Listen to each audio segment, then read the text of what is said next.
Si vous voulez faire des économies d'énergie, vous mettez un bon manteau quand il fait froid. Bon, c'est pas le sujet du jour, hein.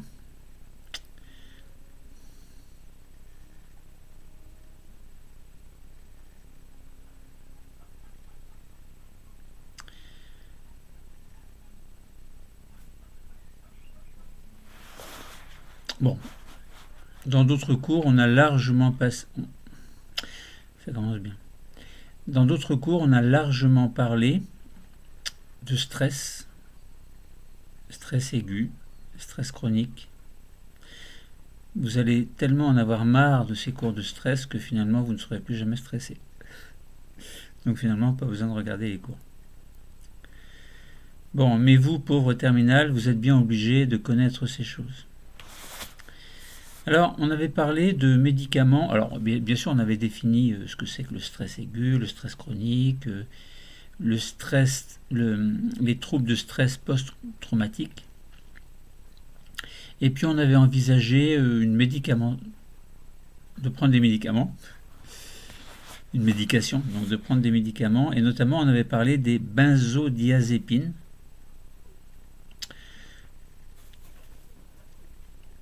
Et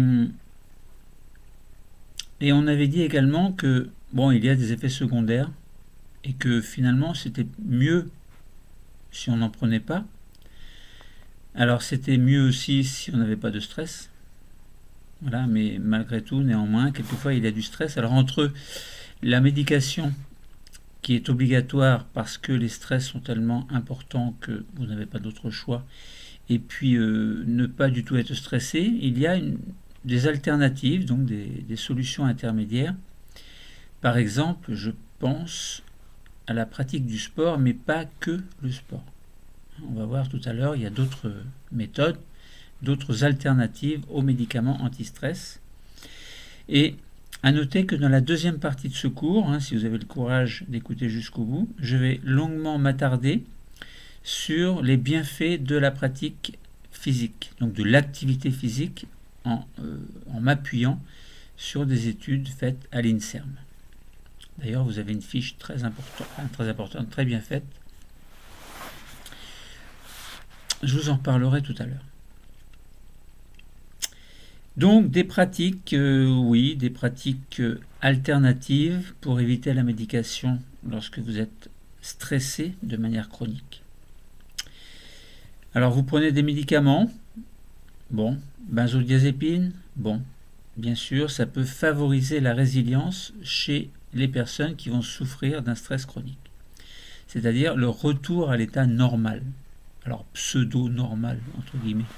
Est-ce qu'on revient toujours à l'état dans lequel on était avant d'avoir été déprimé ou d'avoir subi un stress très important, très violent?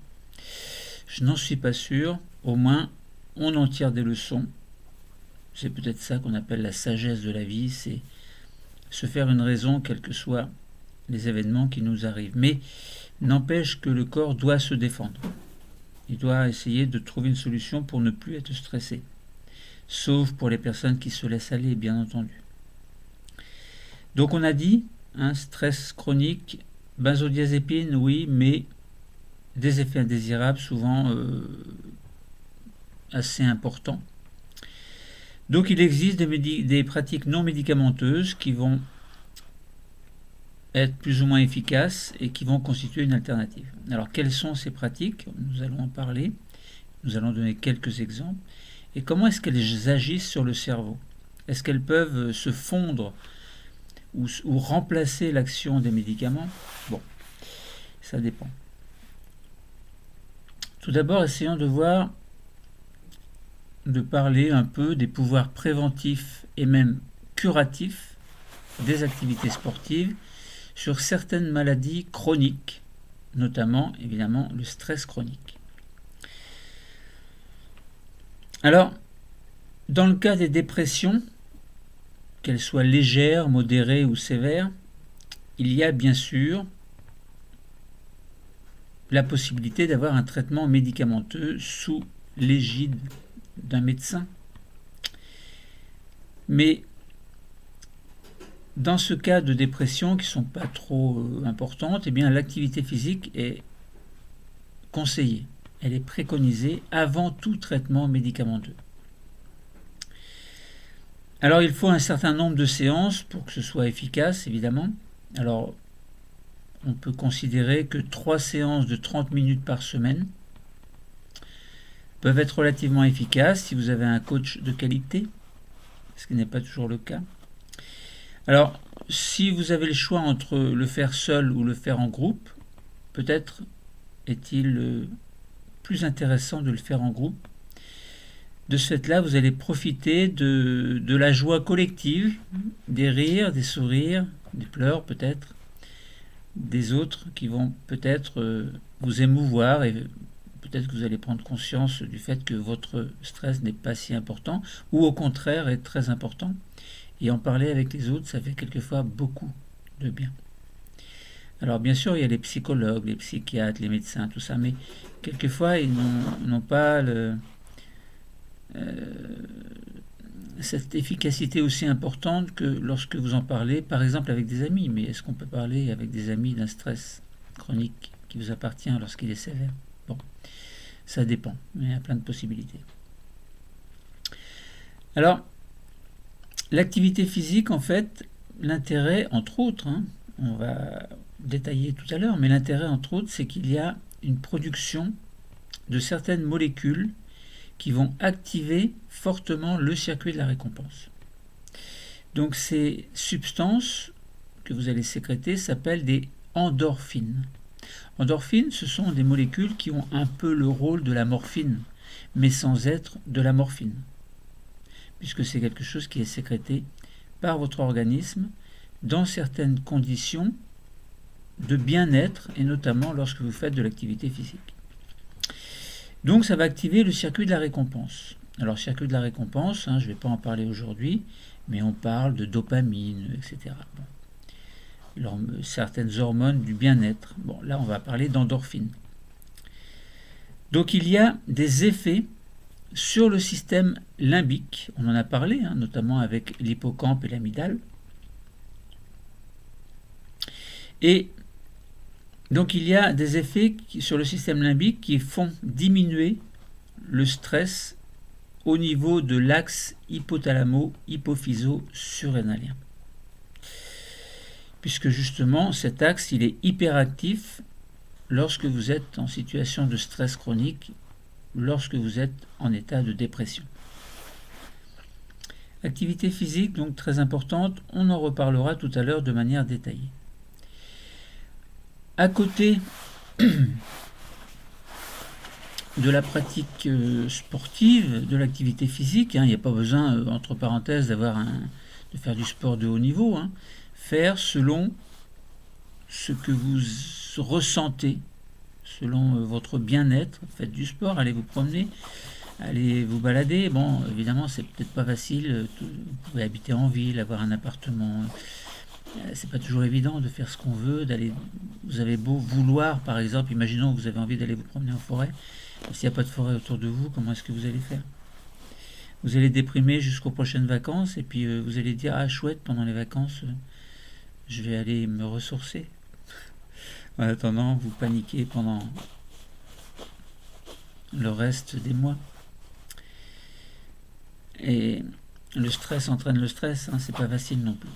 Bon, je veux pas avoir l'air pessimiste, mais je veux simplement essayer de vous faire prendre conscience que, entre autres, d'autres solutions vont exister pour gérer le stress autre que l'activité physique.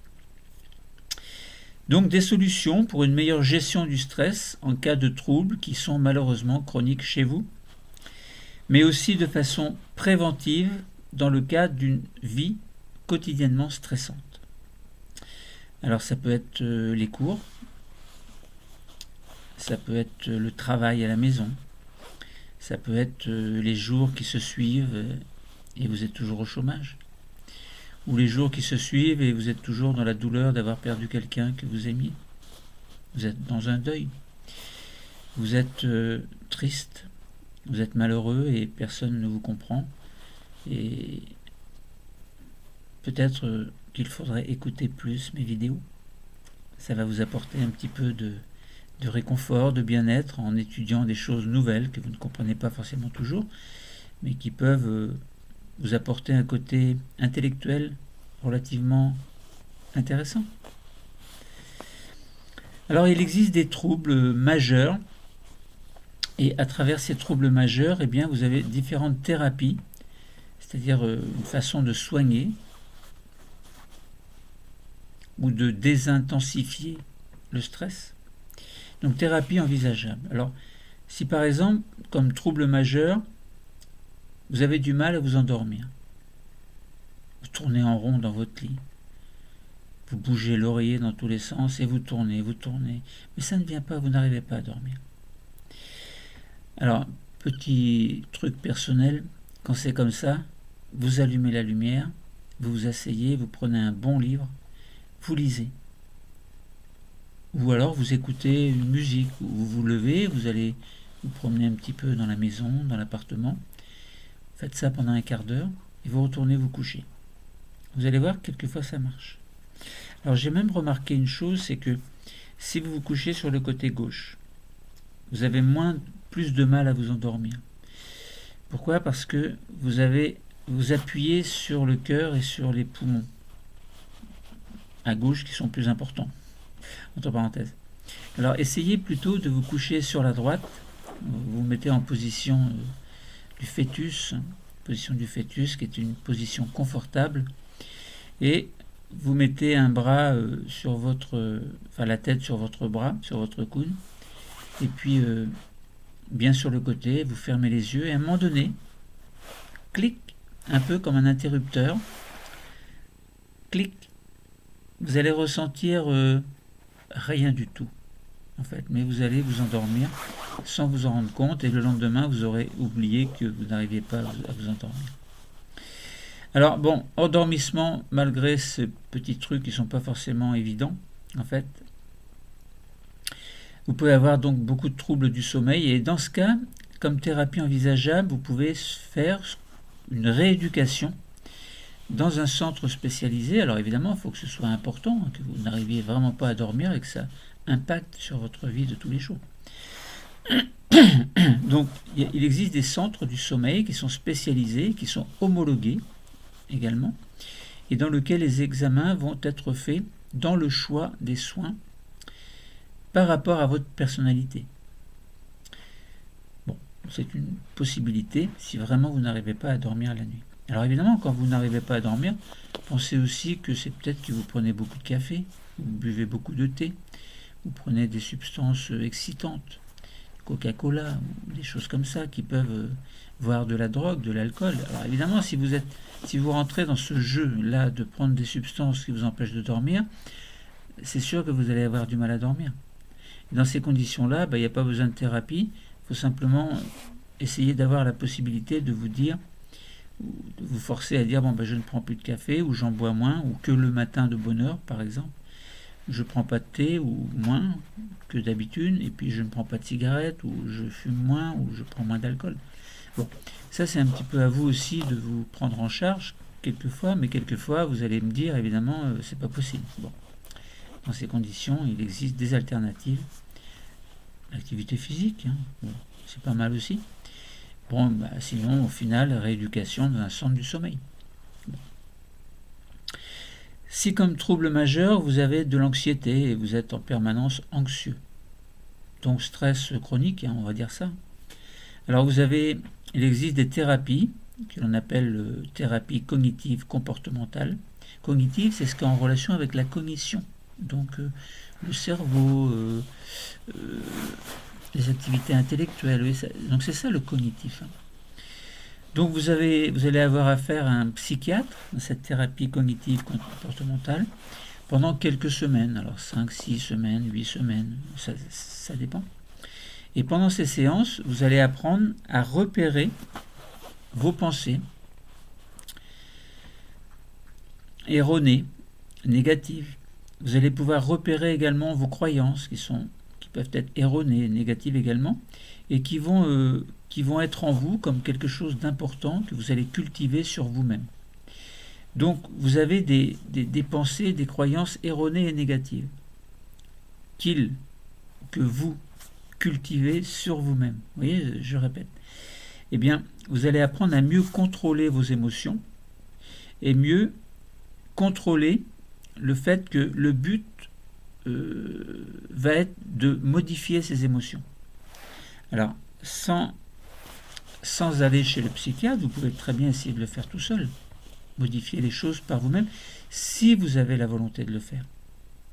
Mais si vous avez la volonté de le faire, ça veut dire que vous allez peut-être pouvoir essayer et réussir. Mais si vous échouez, eh bien le psychiatre va pouvoir vous aider. Alors, il existe une autre méthode qui est également relativement intéressante, qui s'appelle la méditation en pleine conscience ou de pleine conscience. Donc ça, c'est en cas de trouble majeur, vous êtes anxieux, vous avez un stress chronique relativement important, voire un TSPT, donc un trouble de stress post-traumatique. Eh bien, la méditation pleine conscience, qui est une technique qui est issue du bouddhisme, va vous apprendre à développer une présence qui ne sera pas réactive aux pensées et aux émotions qui peuvent être négatives chez vous. Donc vous allez apprendre à accepter les choses. Vous allez vous concentrer par exemple sur la respiration, sur le relâchement de votre corps qui va permettre de développer une absence de réaction négative face aux agents stresseurs. Alors, ça dépend évidemment des agents stresseurs. Vous pouvez très bien dire, eh bien, mon agent stresseur, il est tellement stressant que je ne peux pas y arriver tout seul. Je ne peux pas, le sport ne m'apporte rien, la thérapie cognitive comportementale n'a pas eu d'effet, la méditation de pleine conscience n'a pas d'effet non plus. Alors, qu'est-ce que vous allez faire? Bon, il y a bien une méthode qui va vous convenir. Alors après, évidemment, la médication. Mais on a dit que dans la médication, si vous prenez des benzodiazépines, ça peut avoir une action positive, la résilience peut survenir, mais également il y a des effets secondaires. Alors, avant toute médication, essayez donc, si vous avez des troubles majeurs, essayez l'activité sportive. Si ça ne marche pas, essayez la rééducation dans un centre de sommeil. Si ça ne marche pas encore, essayez une thérapie cognitive comportementale avec un psychiatre. Et si ça ne marche pas encore, ou en parallèle, avant la thérapie cognitive, vous pouvez très bien essayer la méditation en pleine conscience. Alors, à titre de... sur mon blog, je vous ai mis une vidéo, alors pas sur YouTube, c'est pas sur YouTube, mais c'est sur mon blog. Vous tapez Patrick Vallée, SVT, lycée, collège, et vous allez tomber sur mon blog, et vous allez voir, à un moment donné, il y a un colloque sur la méditation de pleine conscience. Donc il y a 6 heures d'écoute qui peuvent vous aider à prendre conscience de ce que c'est que la méditation en pleine conscience. Donc, thérapie cognitive comportementale nécessite une relation active entre le médecin et son patient. Et puis vous pouvez avoir, donc, vous pouvez regarder sur internet, donc vous allez trouver des groupes qui vont s'initier à la méditation en pleine conscience. Bon, voilà, donc ce sont des alternatives qui sont relativement intéressantes. Alors, pourquoi est-ce que ces alternatives sont intéressantes justement? Parce que, bon, elles vont agir de manière efficace, mais pourquoi? Eh bien, on en revient toujours au rôle du cerveau, en fin de compte. Donc la méditation, elle change le cerveau. Si vous pratiquez la méditation, vous allez pouvoir, alors on va dire cultiver, c'est peut-être un mot un peu exagéré, mais cultiver, puisque la culture c'est plus réservé aux plantes. Bon, peut-être que ce mot vous plaît, donc vous allez pouvoir cultiver ce que l'on appelle la stabilité de l'esprit. Alors, c'est quoi l'esprit? Et l'équilibre émotionnel. C'est quoi les émotions? Ce sont les émotions qui peuvent vous amener à un état de stress. Alors les émotions peuvent être positives également. Bon, mais on ne va pas se soigner d'un grand bonheur. Par contre, on va soigner un grand malheur. Ou essayer de l'éradiquer. Alors, donc quel que soit le type de méditation, quel que soit le type de méditation que vous allez choisir, eh bien vous allez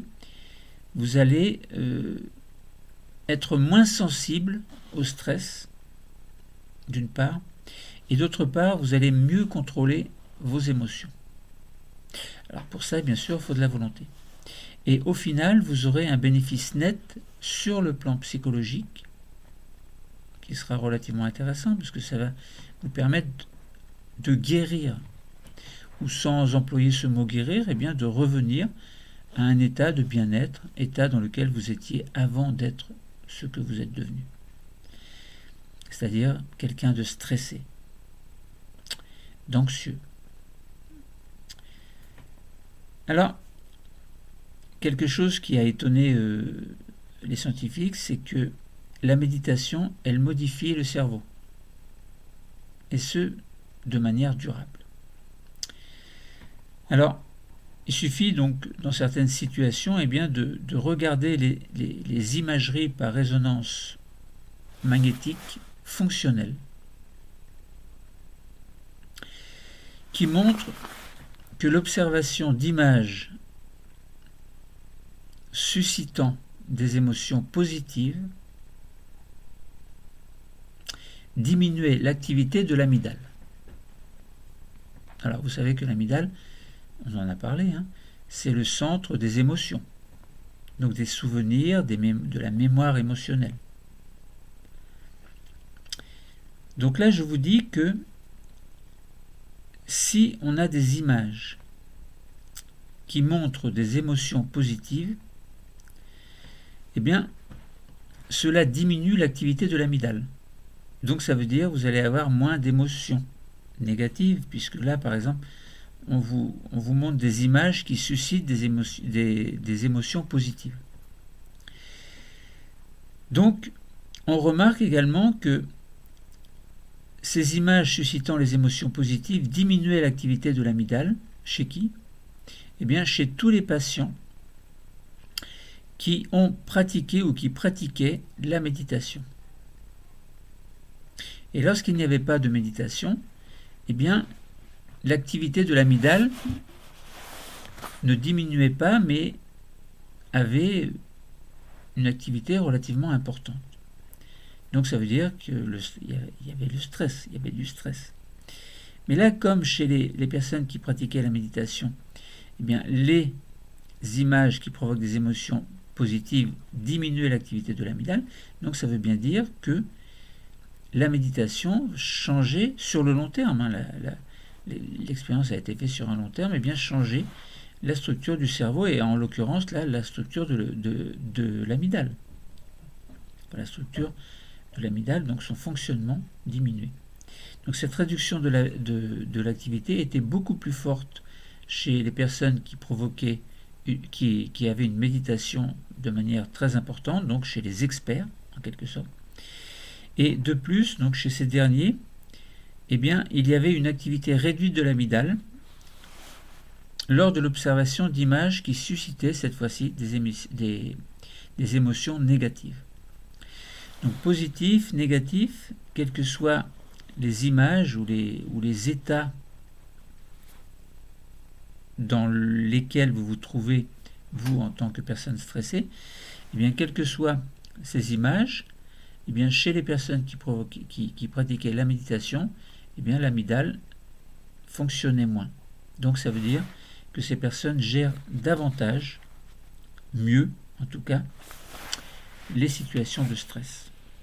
Donc vous voyez, ça peut être intéressant de pratiquer la méditation de pleine conscience. D'autre part, les chercheurs se sont aperçus que l'épaisseur du cortex cérébral de l'insula et des aires de Brodmann ont été évaluées par IRM chez des sujets experts de la méditation, et chez des personnes qui ne la pratiquaient pas, eh bien on s'est aperçu que ces régions cérébrales qui étaient impliquées dans le traitement de l'attention et des sensations corporelles internes étaient le siège d'une plasticité du système nerveux mis en évidence par des expériences. En effet, si on regarde l'épaisseur du cortex dans 3 régions du cerveau, l'insula, l'aire de Brodmann, 9 et 10, eh bien, l'épaisseur du cortical en fonction de l'âge, eh bien, on s'aperçoit que chez les méditants, eh bien, l'épaisseur l'épaisseur corticale, donc du cortex cérébral, était plus importante dans l'insula et même dans les aires de Brodmann, 9 et 10, par rapport aux gens qui étaient des sujets de groupe témoin, donc qui ne participaient pas ou qui ne pratiquaient pas la méditation. Donc statistiquement, on s'aperçoit que les méditants avaient une épaisseur corticale relativement plus importante que les personnes qui ne pratiquaient pas la méditation. Donc là, on a bien mis en évidence le fait que, donc trouvez des documents sur Internet qui vous le prouvent également, mais on a bien mis en évidence le fait que l'activité de l'amygdale, d'une part, est modulée par la méditation,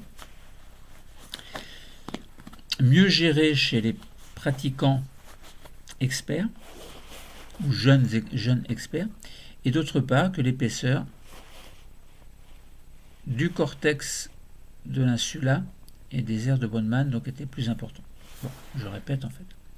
Donc ça veut bien dire que la méditation, elle change le cerveau, et que si vous devez choisir entre la médication, l'activité sportive, la rééducation dans un centre de sommeil, la thérapie cognitive comportementale avec un psychiatre, ou la méditation en pleine conscience, eh bien, vous apercevez que vous n'êtes plus seul. Vous avez le choix, vous avez plusieurs choix. Évitez la médication si c'est possible. Choisissez quelque chose qui vous convient bien. La première chose qui peut vous convenir, si vous voulez rester autonome, c'est l'activité sportive. Voilà, il y a plusieurs façons de faire du sport. Et puis si vous n'y arrivez vraiment pas, essayez de vous renseigner par exemple sur la méditation de pleine conscience. Essayez de la pratiquer par vous-même. Vous pouvez le faire tout seul dans votre chambre si vous n'avez pas envie d'aller voir les autres. Et puis si vraiment vous voulez vous en sortir et puis que vous n'y arrivez pas, vous pouvez essayer, avant de voir le psychiatre, essayer de voir un psychologue. Et puis le psychologue va pouvoir vous orienter, vous guider pendant quelques séances. Et si ça ne suffit pas, eh bien, peut-être que vous serez orienté vers un psychiatre ou éventuellement vers une... Alors psychiatre, ça ne veut pas dire que vous êtes que vous êtes fou, ça ne veut pas dire ça. Ça veut dire que le psychiatre est quelqu'un qui peut vous aider. Il ne faut pas considérer que dans les idées reçues, dans les idées préconçues où on dit on va voir le psychiatre, c'est qu'on est fou, mais pas du tout. Un psychiatre, c'est quelqu'un qui va vous aider. Bon, alors bien sûr, il y a des cas spéciaux, mais bon, vous n'en faites pas partie. Alors, donc si on résumait un petit peu tout ça, donc des pratiques alternatives aux médicaments anti-stress, et ces pratiques alternatives, on en a parlé, eh bien certaines de ces pratiques non médicamenteuses sont aussi susceptibles de limiter les dérèglements et de favoriser la résilience du système au niveau de l'axe hypothalamo-hypophyso-surrénalien. Alors il y a la cortico-surrénale et la médulo-surrénale. Médulo, c'est plutôt adrénaline, cortico, c'est plutôt cortisone. Et le rétrocontrôle négatif du cortisol sur lui-même incite à la résilience. Mais quelquefois, la résilience n'est pas possible. Donc on bascule d'un stress aigu vers un stress chronique, voire plus. Donc chaque individu est différent face aux agents stresseurs, et le stress intégrant des dimensions multiples et liées évidemment.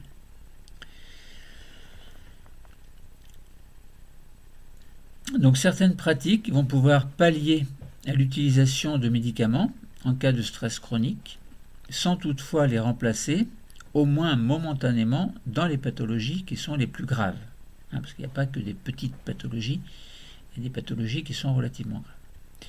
Donc, il y a des bienfaits préventifs et également curatifs de l'activité physique vis-à-vis de certaines maladies que l'on peut qualifier de chroniques, dont le stress fait partie. Alors l'OMS, Organisation mondiale de la santé, recommande de pratiquer chaque semaine environ 150 minutes d'activité d'endurance, d'intensité modérée, comme par exemple jardiner, marcher d'un bon pas, danser, sautiller. Ou bien au moins 75 minutes d'activité d'endurance soutenue. Ça veut dire la même chose mais un peu plus soutenue. Donc ça peut être courir, faire du vélo à une allure relativement rapide, ça peut être grimper une côte, la descendre puis la remonter. Bon. Ou bien vous pouvez faire une combinaison des deux types d'activités. Activité d'intensité modérée ou activité d'endurance soutenue. Quoi qu'il en soit, il y a toujours, alors sauf cas extrême évidemment, des bienfaits de l'activité physique et sportive sur l'ensemble de l'organisme. Alors, on a parlé tout à l'heure de 3 types de thérapie ou d'aide, pratique alternative, face au stress chronique, dont la méditation.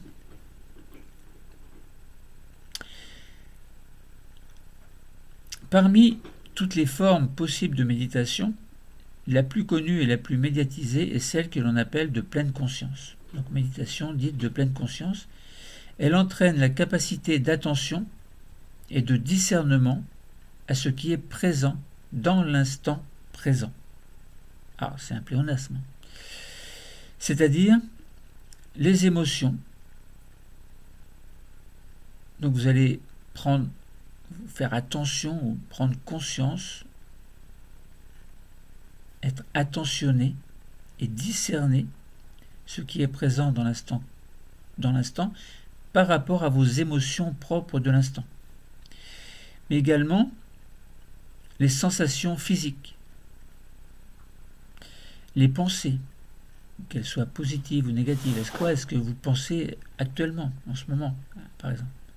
Mais tout ça, eh bien, vous allez porter une attention et un discernement avec une attitude qui sera bienveillante et qui ne sera pas portée sur le jugement. Alors, il y a un apprentissage.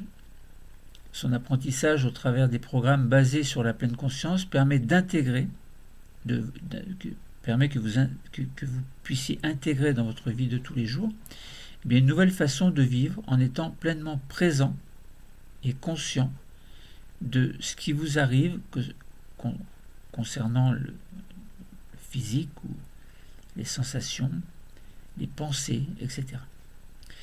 Cette pratique permet de développer une présence à soi et des compétences dont les bénéfices vont être nombreux sur la santé physique, psychique, mais également sur les relations sociales. Donc, si vous avez vraiment la volonté de vous en sortir, eh bien, ça veut dire que cette pratique va vous y aider et vous aider, je répète, à développer une présence à vous-même, des compétences également, dont les bénéfices vont être nombreux sur la santé physique, psychique et, je répète, sur les relations sociales. Donc, des effets de la méditation sur le cerveau sont observés en imagerie par résonance magnétique fonctionnelle. Donc ça veut dire que c'est bien réel. Donc il y a une réorganisation de l'activité neuronale qui est constatée et vous avez des changements fonctionnels qui sont réels. Donc ça veut dire que la méditation a un effet très bénéfique. Et la faculté du cerveau à être modifiée, c'est-à-dire la neuroplasticité cérébrale, permet de montrer qu'elle peut être bénéfique pour l'organisme entier. Alors, pratique de la méditation montre 2 types d'effets observables dans le cerveau. D'une part, l'activité des amygdales, qui sont des zones cérébrales qui sont le siège des émotions, est réduite en présence d'un agent stresseur. Vous voyez, la méditation, c'est intéressant. Donc l'activité de l'amygdale est réduite en présence de l'agent stresseur. Sachant que l'amygdale gère les émotions, c'est relativement intéressant. Plus le niveau de pratique est important, et plus la régulation des émotions va devenir efficace. Notamment la régulation des émotions négatives, puisque les émotions positives qui existent également, vu que c'est positif, il n'y a peut-être pas besoin de gérer les émotions positives, sauf si ça tourne à l'hystérie, évidemment. Bon. Donc, d'autre part, on a remarqué que l'épaisseur du cortex préfrontal, au niveau des aires de Brodmann 9 et 10, et de l'insula est plus grande en moyenne de quelques dixièmes de millimètre chez les méditants que chez les personnes d'un groupe témoin, par exemple, qui ne pratiquaient pas la méditation. Alors, maintenant, je voudrais parler un petit peu plus en détail de l'activité physique, donc des bienfaits de l'activité physique. Donc on va intituler cette deuxième partie, stress et activité physique. Alors l'INSERM a publié un article grand angle intéressant qui était intitulé Activité physique, pourquoi bouger? On précise d'abord que l'on entend par activité physique tout mouvement produit par les muscles squelettiques, c'est-à-dire les muscles qui permettent les mouvements volontaires du corps, donc mouvements responsables d'une augmentation de la dépense énergétique, puisque les muscles, pour fonctionner, ont besoin d'énergie. Dans une société sédentaire, c'est-à-dire dans laquelle les personnes ne bougent pas tellement, eh bien, dans une société sédentaire, la pratique régulière de l'activité physique à tout âge a démontré son efficacité sur l'ensemble des fonctions de l'organisme. Commençons par quelques remarques importantes concernant l'activité physique des enfants. Pour les enfants, une activité physique adaptée est indispensable. Adaptée. On ne fait pas n'importe quoi au niveau du sport avec les enfants. En effet, comme le dit Sébastien Rattel, un enfant n'est pas un adulte en miniature. Son corps est soumis à la croissance et à la maturation. Il faut donc en tenir compte dans les activités physiques. À la puberté, quand l'adolescent prend beaucoup de centimètres en peu de temps, il faut éviter les activités physiques qui impactent trop les structures osseuses et articulaires. Le système musculo-tendineux se met en tension. Or,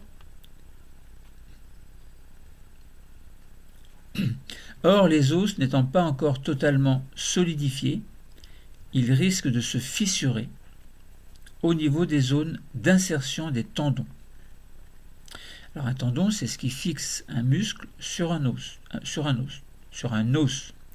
À ne pas confondre avec les ligaments qui, eux, relient des os entre eux. Donc les os, on a dit, ne sont pas totalement solidifiés.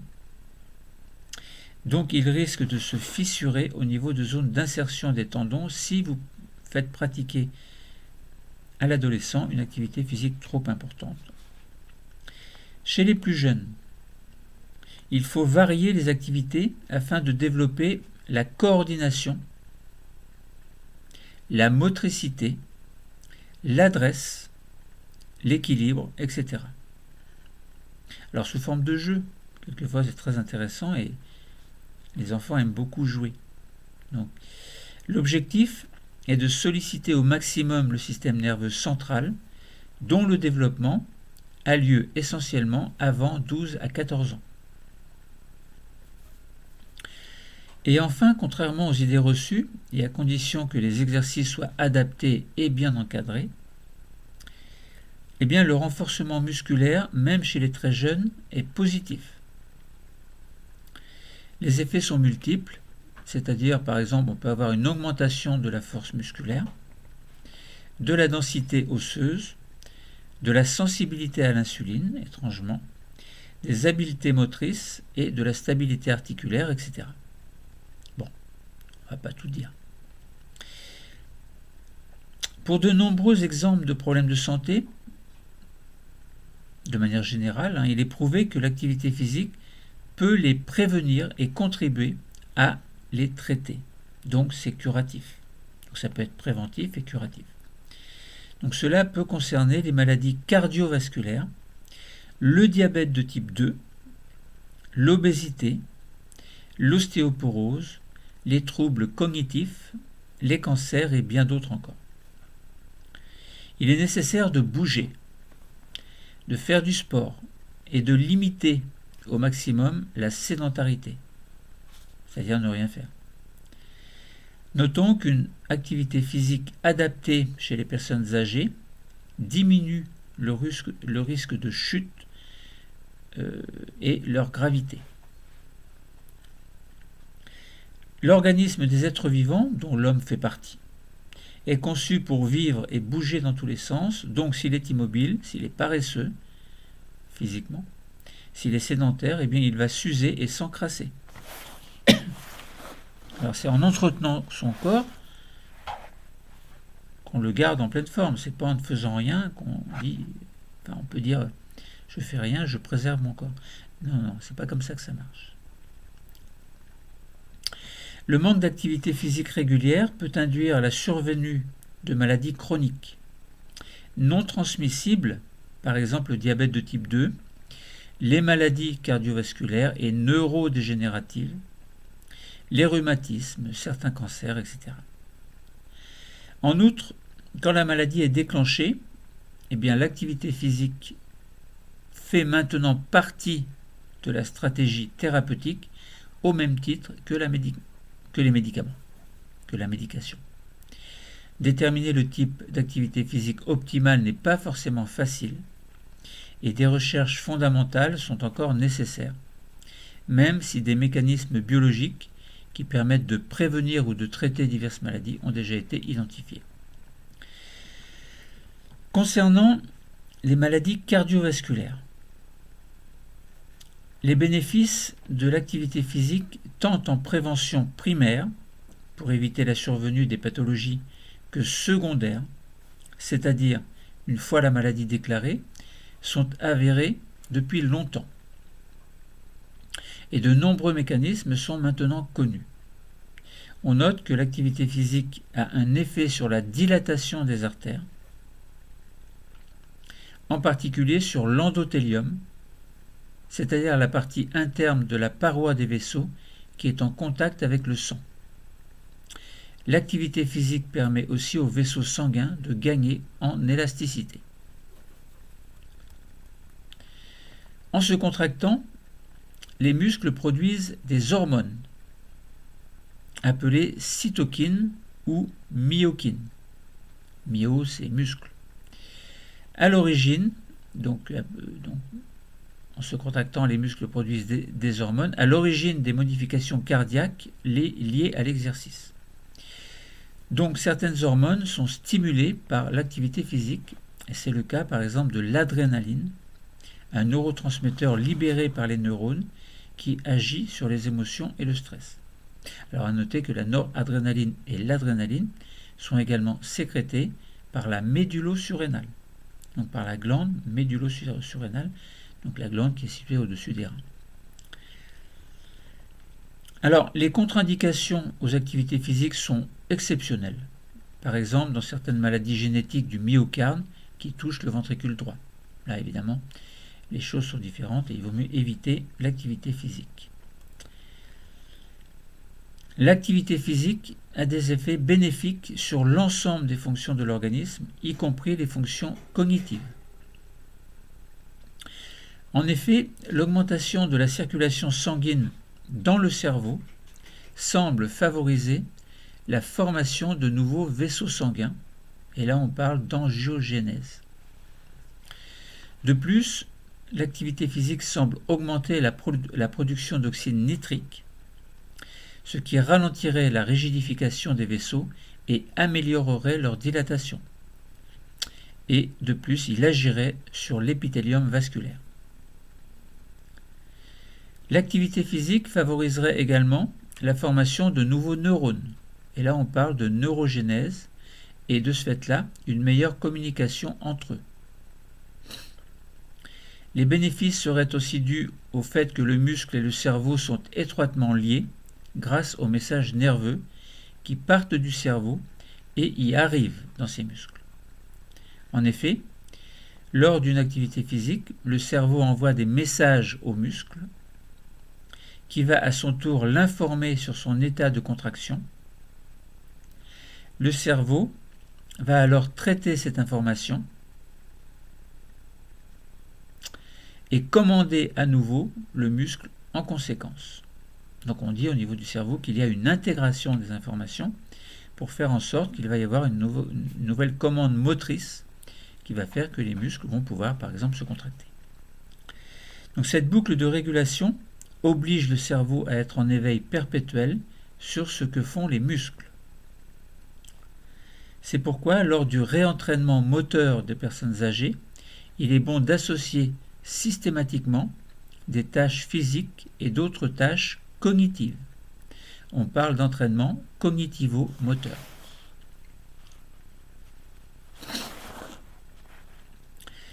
Dans les atteintes ostéo-articulaires, en particulier les rhumatismes inflammatoires et l'arthrose, qui sont les plus fréquents, l'exercice va améliorer avant tout la qualité de vie en diminuant, par exemple, la douleur. Le vieillissement cognitif sera également diminué, ou les maladies cardiovasculaires associées vont également être diminuées. Des exercices thérapeutiques structurés produisent un effet bénéfique sur la douleur en cas d'arthrose. Alors évidemment, en cas d'arthrose, si le cartilage articulaire n'existe plus, si les os sont mis à vif, entre guillemets, là évidemment c'est un autre problème. Bon. Mais sans aller jusque-là, eh bien, le sport peut avoir un effet bénéfique. Alors dans la mesure du raisonnable et lorsqu'elle est adaptée aux atteintes du malade, eh bien, l'activité physique n'aggrave pas les pathologies. Elle semble même agir aussi sur les maladies elles-mêmes grâce à des effets anti-inflammatoires. Les effets bénéfiques s'appliquent aussi à la douleur, sachant que celle-ci implique deux grands types de mécanismes. Elle peut être liée à un stimulus périphérique, c'est-à-dire une lésion, comme par exemple un épanchement, une coupure, une blessure, ou bien elle est due à des mécanismes du système nerveux central, ou alors on a mal, mais sans avoir de lésion. Alors d'où vient la douleur? Or, dans les maladies ostéo-articulaires, l'activité physique semble agir sur la régulation des voies de la douleur de ce système nerveux central. Peut-être grâce à des effets directs sur les cellules microgliales, qui sont des cellules immunitaires du système nerveux central, qui moduleraient l'activité des neurones de la douleur. On parle de neurones nociceptifs. Quoi qu'il en soit, l'exercice diminue bien la douleur, le vieillissement cognitif et les maladies cardiovasculaires associées. Une autre cible de l'activité physique est la lutte contre le surpoids,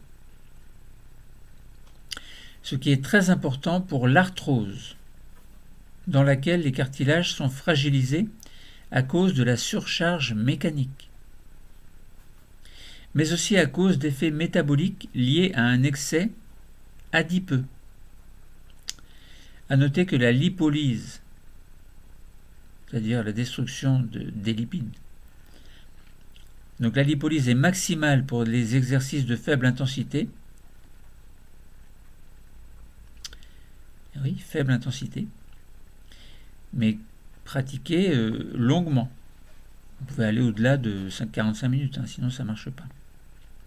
Mais aussi à cause d'effets. Donc je vous disais, donc je répète qu'une autre cible de l'activité physique est la lutte contre le surpoids, ce qui est très important pour l'arthrose, dans laquelle les cartilages sont fragilisés à cause de la surcharge mécanique, mais aussi à cause d'effets métaboliques qui sont liés à un excès adipeux.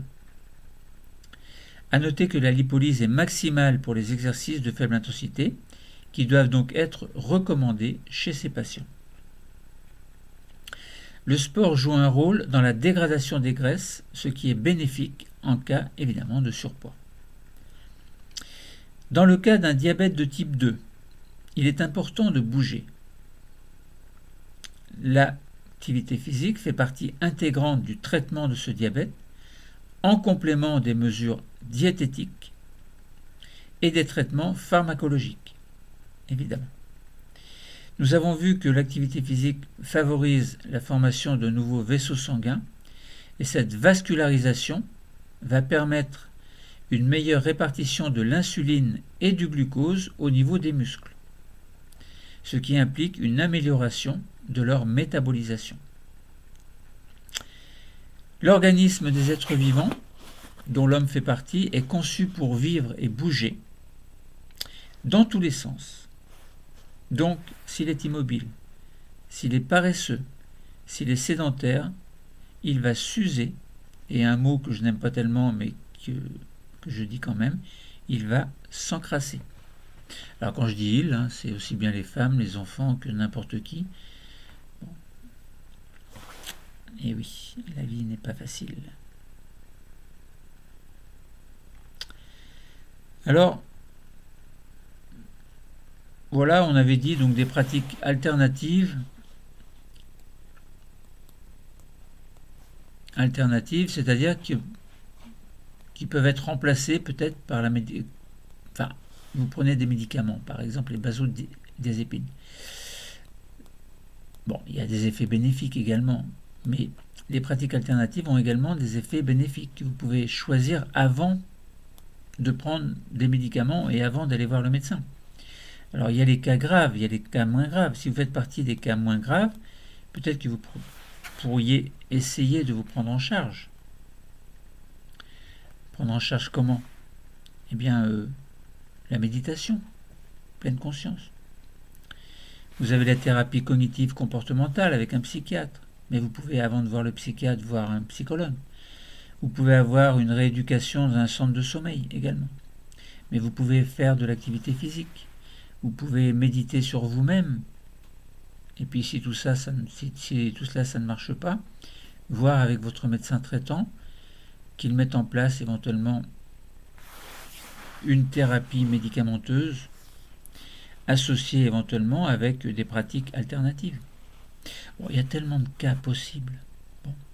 Alors on a parlé de quelques-unes de ces thérapies ou pratiques alternatives. Il y en a bien d'autres évidemment que je ne citerai pas dans ce cours, mais qui existent également. Voilà, nous avons fait le tour du sujet concernant les cours sur le stress aigu, stress chronique, troubles de stress post-traumatique, la médication avec les benzodiazépines ou autres, les pratiques alternatives. On a fait un peu le tour du sujet. Eh bien, le cours est terminé. Merci.